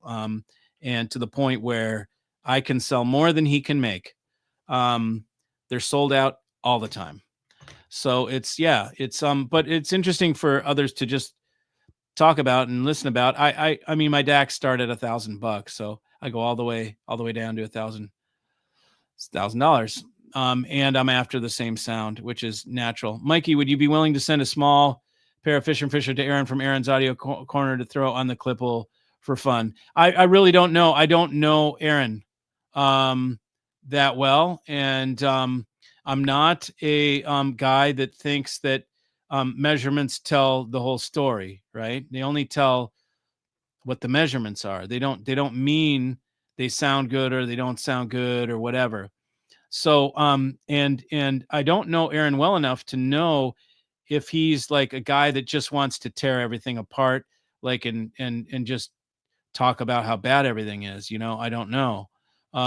Because, I'm sure if you want to find something wrong with Fisher & Fisher, you'll find something wrong with it, just like anything. I'll talk to him. I got his information at the show and I'll talk to him a little bit more.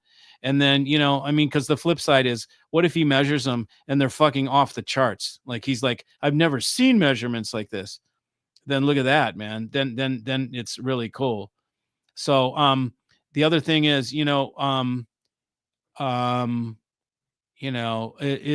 what is the clip all about? How are the measurements done? How are his mics calibrated? You know, like, I mean, we would have to know how good he is at measuring. We just know he's got the machine and he does it, but we don't know how good is he versus the next guy that uses a clipple. How accurate is his clipple? Has it been certified as what do you call that, within spec? Like, has his machine got a certification? Do they do that? All these things, because the test equipment, the test results are only as good as the test equipment, and the test equipment is only as good as the test guy. So I'd have to know a little bit more, and from what I know, it seems like he tears shit up, like, means like everything is, finds problems with everything. So but he seemed like an all right guy. I'll talk to him a little bit more, and and then just take it from there. Try to find Aretha King Curtis CD box on Rhino. CDs are A-okay. Yeah, it's funny. I worked at a record store, and the guy who owned the record store went on to buy Rhino Records, and then he owned Steve Bixler. The Kisa and M-Time in Asia taught me my love for SET and tubes. Yes. Cool. Those things are going. Great show, gents. Thanks.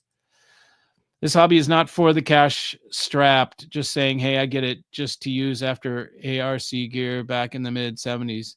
Yeah, you can buy used and get some great stuff, that was the shit back in the day. If it sounded good back then, it still sounds good. You just want to make sure it's not been abused or whatever. There is a place for everyone in this hobby. That is true. Not disagreeing to ARC gear. What's the point? Bob said radio will survive, says the buck stops here. ARC audio research. Yes. What's good, Mikey and Tribe? Everything's great, man. ARC was state of the art. Yes, it was. ARC is what I don't personally like. I'm SET and horn geared, but our ears and tastes are different. Japan changed me. Yeah, I know. When I told Bob 26G, he rolled back in his chair. He's like, "What?" But yeah, I mean, there's a whole other world out there. I mean, and then I don't even live in the crazy world. The crazy world is that $300,000 DAC. I mean, people that have $1 million systems. I'm not anywhere near that. Also, not totally SOTA geared, more D&D and idler, but we learn from experience, not textbooks. Not bad. Late 50s, grew up chopping reel tapes. Yes. Holy grail is to find equipment that you love that won't break the bank, paying it back. Win-win. Acronyms across. Okay, let's see. I'm trying to. Mike, you're no liar. Months ago, I asked you which speaker pair you would roll with if you were broke, and you did indeed tell me Klipsch Heritage. Yep, that's right. Drago, South Africa, but worked 21 countries. Okay, 100 countries. Yep, that's why we hang with you. Drago, get the Tim and Dave Manley, Mutt Lounge, Trevor, Raven, others live here in my fam stateside. Yep. Okay, let's see. Good to hear. Let's see. I'm gonna skip all this inner talking. Love the Lizzie, Thin Lizzie.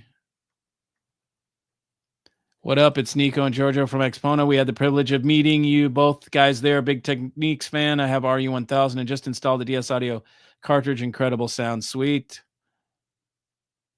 Most CD players were harsh and quite, when first released. I remember that, man. I had my little Walkman CD thing, and I remember I put in a car stereo system and I played. It's so funny because like I didn't know what CDs were good and what weren't, which CDs weren't. And I had a Muddy Waters CD, and I put it on because my dad, I'm like, Dad and his wife, come get in, my car and let me show you my new system in the CD. And I put in a CD and I cranked up Muddy Waters. And it was so harsh and so twanky and just, it was such the wrong music, and everything. And I was like, oh my God, I just totally screwed up that demo. Revox released. Yes, I sell that unit.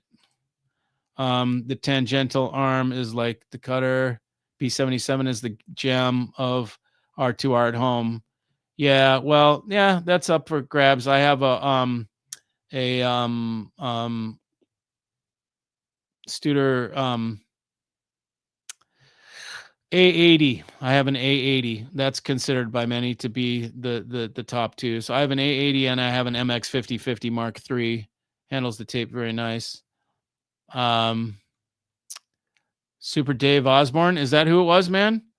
Is that who Super Dave? Super Dave, dude. He's I met the dude and everything, and I bought his bike, man. Harley Fat Boy is sweet. I used to date a girl who loved that bike. I think every girl loves a Fat Boy. Bob, you good squire. Problem with records is keeping them in good shape. Yeah, for sure. Bob is the hippest dude to interview here. Yes. Two gents up there are hep cats. You know it, brother. Mikey, just send a modest system to watch your sales site. Bob doesn't have people that buy. I don't have a modest 10K system. Bob's viewers are, bulk at a $300 turntable. So they're different. Blessed to be surrounded by 500 LPs, another 500 in storage. That's what still bites my soul. There you go, buddy. Today's $100 DAX or yesterday's $1,000 DAX. Technology moves far better. Yep. Foremost music lover. There's a ton of equipment that the Holy Grail on its price range. Problem is finding that needle in the haystack. Yeah, and a lot of times you can find it used. Just subscribe to United States of Analog. There you go, Zig. Attaboy. Wives don't like speakers. Who runs a house? That's funny. I won't go there, but I agree. I mean, but I have a very she loves music too. So she goes in and she gets pissed if the system isn't up and running, because she goes in and does like yoga and exercise like in front of the rig. And she'll sit there kicking back with her feet up, like fully rocking out to the music. Like I'm like, holy shit, she's in there. So I'm lucky in that regard. Plus it's like, I support her and she is very low maintenance. So I do what's takes care of us, and audio takes care of things. So share the station. You guys got it. Texas, you can spend $2,000 playing golf. Yeah, easy. Marvin Haywood says, get rid of the wife. Marvin, I'm divorced. Next wife maybe gets the apartment next door. Yeah, Marvin, that's what I did. I'm happily divorced after 20 years of marriage. Yeah, they can work well sometimes, can it? You know what they say, men are from Mars, women are from Venus. Yeah, my son lives in Austin and just bought his first turntable, trying to pass on the bug to him. There you go, man. When folks see my Gerard with two torn arms plus the 74 Yamaha DD, they think I'm weird. Yep. For sure. $1,000 worth of records on a Crosley. There you go. Vintage clothes, pair of Japanese jeans. Spotify is messing musos. Some people buy things for return on investments. Yeah, that is like, that's the shit that's not fun. That's the boring shit, ROI. It's like, that's business, there's business money and then there's play money. Hello, Mikey. Hello, Tribe. Clark checking in from Honolulu. What's up, Clark? Good to see you, man. Funk Firm and Vintage Microseki. Got rid of the SME. Okay. Analog will hold more value than digital. I mean, look at all these back here. These are one of a kind, irreplaceable. These are session reels, bro. 2-inch session reels. Most hi-fi equipment loses value over time. Absolutely. All of it does. Some analog and vintage stuff, yeah, very, very, very rare. Audio Note UK is the shit. Yeah, most definitely depends on what kind of gear. Dan DeBaca, here he is. Aloha from the Big Island. Only a small amount of gear can go up in value. Yeah, totally. Audio Note UK goes up, for example. Really? That's very interesting. Oh, my Mullard mini watt NOS tubes. Yeah, I've got some killer tubes, man. I've got what are they called again? The 6922s, but they're called adult moment here. Adult brain drop. Good system gets out of the way of the music. It does. You guys are unbelievable. Take the speakers home after a week. You'll know if they are good or not. It doesn't matter if they are. We're supporting the kid. A good system is a way to go. Yes. Amazing that David Johansen recorded an LP on Chesky. Yeah, totally. I love meeting Luca at Expona. He ordered a pair. Okay, cool. My bros in Texas were just treated. Gashelli's totally cool, man. I love those guys. They're great. MoMA has a great audio section. That's cool. Interesting. Are you in New York? Vandersteen Model 2 is a place of audio history. Yeah, man. You know it. Mikey, we are OCD tribe. You know it. Really interesting. In the words of Lizzie, the boys are back in town. You know it. Great show. Great show. Great interview. You still liking LRS Plus? I don't listen to them. I don't have any. Do you have a 1000 pre amplifier for sale? I don't, man. I don't. I've got a $2,000 DAC preamp. It's a pre and a DAC and a headphone amp. Work hard, listen hard. Thanks, tribe. Good job, Mike.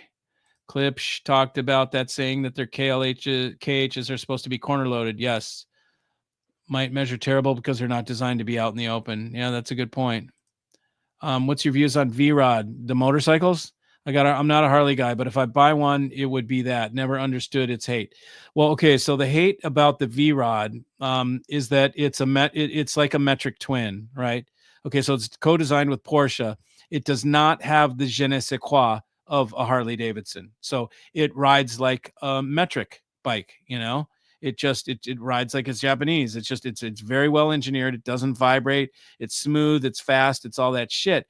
But it's not a real Harley. A real Harley is a V twin ka-chugga chugga chugga chugga chug, fucking tractor, right? I mean, it's like it doesn't. You ride the Harley because you want the handlebars to shake. You want that and that whole thing. That's what makes the Harley unique when you ride it. That's why you feel like you own the road, is that Harley feeling, and it has a very unique thing. But the V-Rod is like a metric twin. So Harley riders don't like it, but maybe people that don't really like Harleys might like it. But there's better bikes, dude. Get a Diablo, get a Ducati Diablo if you're gonna get a V-Rod, or something like that. There's cooler, but those bikes, Andrew, you got to understand, they're at least the Diablo. It's a sport bike, dude, with your feet in front of your knees. It's a really uncomfortable position for that much horsepower. You totally want your feet back. It's just weird to have your feet. If your feet are forward, there's only so much power you really want, because then it just gets really awkward. Hey, everybody. Yeah, Mike, we paid Tool Tempest at our show on 470. Spat it out awesomely. Love Tool now. Welcome the tribe to come and have a listen to hear how amazing our Fisher and Fisher are in Adelaide, Australia. Thanks, man. Thoughts on Gowder acoustic speakers? Good stuff. But I don't have much experience with them, but I think people like them. The Fish, I think I would choose Fisher and Fisher. That's my German speaker of choice. Get to those tubes and let me know, please. What tubes? I got a whole bunch of them. 570s arrived today, says Donald Dietz. I don't know or care how they measure, but they're lighting up my room like nothing else ever has. So good. That's awesome, Don. I'm super happy for you. This is the words that I live by and I love to hear are people that buy gear from me and then call me up and tell me this stuff. Like, Mikey, you're the man. You just made it happen. I've been buying forever. You gave me the good shit. You sold me the good shit. Finally, I've been sold the shit that I don't have to even think about audio anymore. Like I'm across the line. So Don's in good shape. I'm going to come up to Detroit with my woman. We're going to come up there and hang out with Donnie and check out the Motor City and Motown and check it out, man. It'll be really cool. But I got to roll, everybody. It's in almost 2 hours and I'm getting tired. So everybody, thanks for joining. Thanks again, Bob Fonseca from United States of Analog. Everybody, cheers, and we'll see you on Sunday. See you.